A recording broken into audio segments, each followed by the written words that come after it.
question on the board. It says, thank you very much for the shiur. In this week's Parashah, HaShem asks Moshe Rabbeinu to take off his sandals. However, in halacha, and even before the times of the Mishkan, the Kohanim had to cover themselves very well, including their feet. Could Rabbi please explain the difference to us, since on all occasions we find ourselves facing HaKadosh Baruch Hu? Thank you very much, Rabbi. No, actually, okay, that's a very, very good question. So Kohanim would walk barefoot in the temple. It's not allowed to walk in barefoot, right? Why? So these sandals, when we say sandals, it means that they're made of leather. And it says, HaShem said, like, you think that you're better than animals?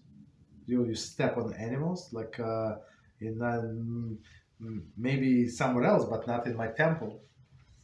Understand? So in temple, you were not allowed to walk in the temple in the sandals. That's and sandal shoes. That's why these other people, Muslim, took from us this custom, and they would pray barefoot. Yes. But for us, I mean, we're not allowed to pray barefoot. I mean, if you have no choice and this and that, yes, you're allowed to pray barefoot. But initially, no, not allowed. So, and so the original question was why Hashem asked Moshe to remove the sandals, and that's very interesting, right? Because he said the land that you stand in only is holy. So because when it became holy, where Shina descended. So meaning what the descension of the Shina makes this place holy. And actually, the story is used in Halacha, right? When about minyan.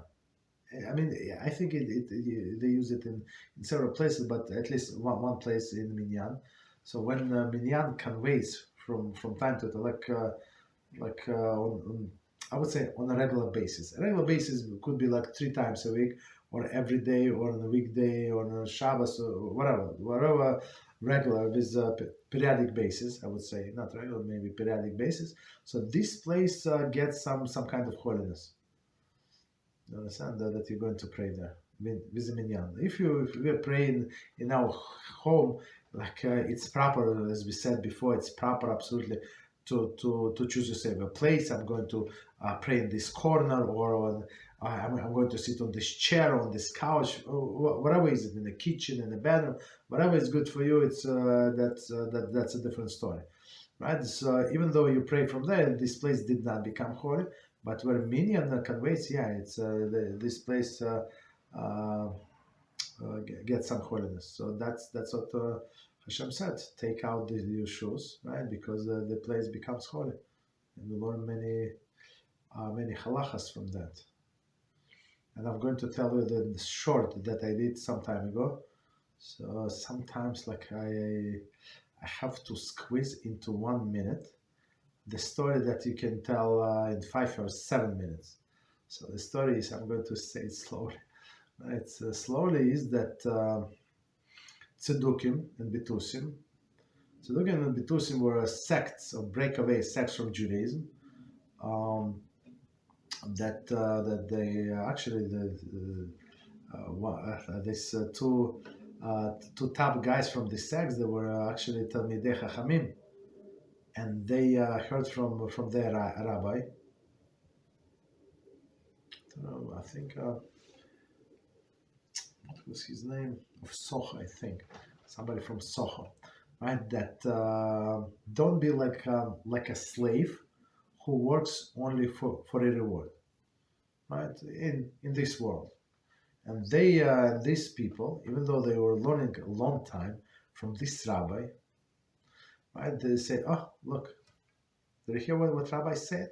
He said there is no reward in this world, and there is no reward in the world to come. Right? So they say, okay, who needs that? And they break off, went off the derech, as we say, and they started these cults, different cults that we say, no, we're going to perform only what it says in the written Torah. Right? Of course, what you can do exactly zero, right? But that's what they wanted. Okay, so and they came.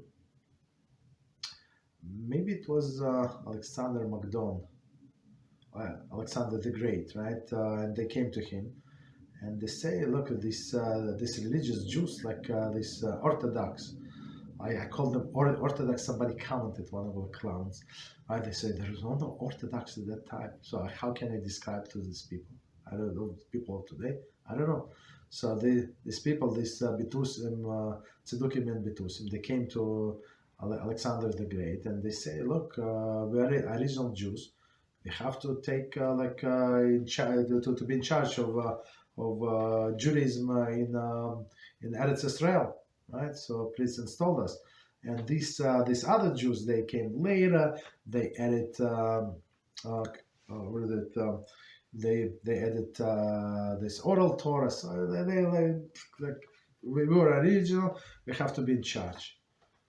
And they say, okay, so like and we abide only by written Torah. They by something else, which is oral Torah, which is came only later, and they wrote, rabbis wrote it. Okay, so he said, Alexander the Great said, okay, so these religious Jews, right? What do you have to say? So they say this religious rabbi, he said, look, you know, these people, they're something. They're such a clowns. These people. So everybody knows this story when Moshe Rabbeinu was called to talk to HaShem, right? And HaShem said, "Take off the sandals, come closer to the burning bush," and that's what he did. And so Rabbi said, but Your Majesty, why it does not say when Moshe spoke, when Moshe finished speaking to Hashem, he went to get his sandals. You know why? He said, no, I don't know. What do you tell me why? Because the Bitusim and Tzedukim stole his sandals.